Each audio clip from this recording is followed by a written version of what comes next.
అందరికి నమస్కారం. ఆంధ్రప్రదేశ్ రాష్ట్ర విద్యార్థులారా, ప్రజలారా, ఈ రోజు మన ముందున్న అతి పెద్ద సమస్య మెడికల్ కాలేజ్లను ప్రైవేట్ కబంధ హస్తాల్లోకి నెట్టివేయడం.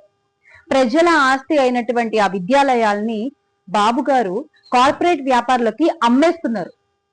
ఇది సాధారణ నిర్ణయం కాదు, ఆషామాషి విషయం కాదు. ఇది రాష్ట్ర విద్యార్థుల భవిష్యత్తుపై దాడి. అసలు మెడికల్ సీట్ అన్నది డబ్బున్న వాడికి కాదు, ప్రతిభ ఉన్న వాళ్లకే దక్కాలి. కానీ ఈ రోజున కూటమి నిర్ణయం వల్ల, బాబుగారి నిర్ణయం వల్ల విద్యార్థుల భవిష్యత్తు బుల్డోజర్ కింద తొక్కివేయబడుతోంది. విద్యని అమ్ముకోవడం అంటే భవిష్యత్తుని కబలించినట్లే అన్న విషయం కూటమి పెద్దలు ఎందుకు గ్రహించలేకపోతున్నారు? గౌరవనీయ ముఖ్యమంత్రి వర్యులు చంద్రబాబు నాయుడు గారు ఒక్క మాట వినండి. ఇది 1995 కాదు, ఇది 2025. ఆ రోజున మీ వెన్నుపోటు రాజకీయాలు నడిచుండొచ్చు గాక, కానీ ఈ రోజున మీరు రాష్ట్ర ప్రజలకి, రాష్ట్ర విద్యార్థులకు చేసిన వెన్నుపోటుని ఈ తరం, పోరాడే తరం చూస్తూ ఊరుకోదు. ఆ గొంతులన్నీ కలిసి మిమ్మల్ని ప్రశ్నిస్తున్నాయి. వారికి మీరు ఇచ్చే సమాధానం ఏంటి బాబు గారు? ఈ రోజున రాష్ట్రంలోని విద్యార్థులు వాళ్ళ తల్లిదండ్రుల చెమటని, వాళ్ళ తల్లిదండ్రుల కష్టాన్ని వృధా చేయాలనుకోవట్లేదు. రాష్ట్రంలోని విద్యార్థులు, ప్రజలు మీ మెడికల్ కాలేజీల ప్రైవేటీకరణ అనేటువంటి నిర్ణయంపై పోరాడడానికి, గొంతెత్తడానికి సిద్ధంగా ఉన్నారు. డాక్టర్ కావాలన్న వాళ్ళ కలలని సాకారం చేసుకునే దిశగా ఈ రోజున రాష్ట్రంలోని విద్యార్థుల అడుగులు పడుతున్నాయి.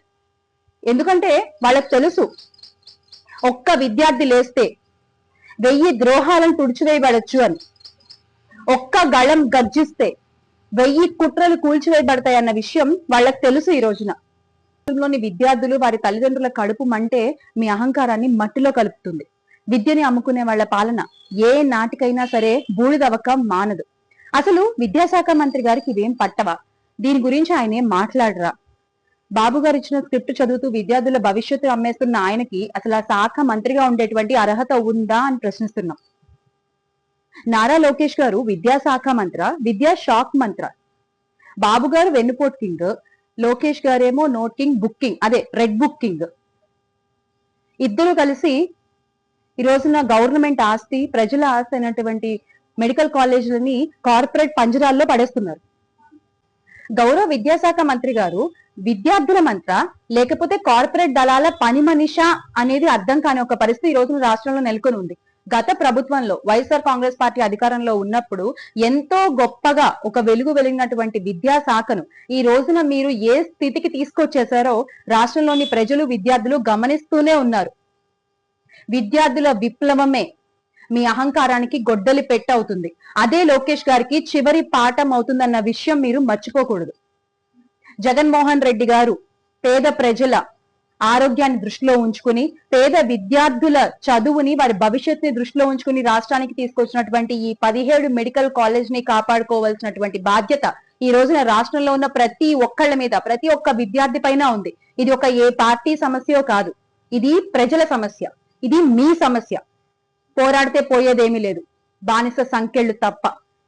చివరిగా కూటమి పెద్దలకి ఒక విషయం గుర్తు చేయాలనుకుంటున్నాను.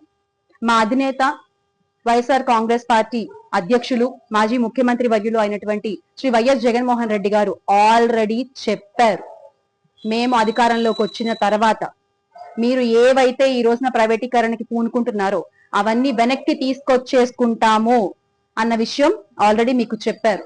అది గుర్తు పెట్టుకుని ఆ దిశగా మీ అడుగులు పడితే బాగుంటుందనేది నా అభిప్రాయం. Make Andhra great again with Jagan అన్న.